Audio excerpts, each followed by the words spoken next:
கடலின் மடியில் மறைந்துள்ள ஒரு பக்தி நிறைந்த தீவு. இதுவே பேட் துவாரகா. பக்தர்களின் நம்பிக்கையின் பேரில் கிருஷ்ண பகவான் தன் குலத்தோடு வாழ்ந்ததாக கூறப்படும் இடம்.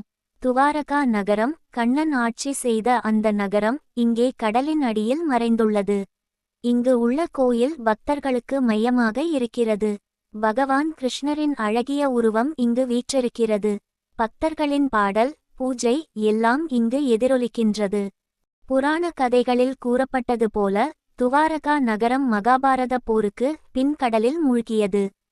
பேட் துவாரகா அந்த நகரத்தின் சின்னமாக இன்று நிற்கிறது. ஒவ்வொரு ஆண்டும் ஆயிரக்கணக்கான யாத்திரிகர்கள் தங்கள் பக்தியுடன் இங்கு வருகின்றனர். இந்த இடம் பக்தர்களின் நம்பிக்கையை கொடுத்து கண்ணனின் காலத்தை நினைவுகூர செய்கிறது. பேட் துவாரகாவில் பக்தர்கள் பகவானை வணங்குவதில் மூழ்கி தங்களின் இறையருளை அடைகின்றனர். இங்கு கடலின் நடுவே நின்று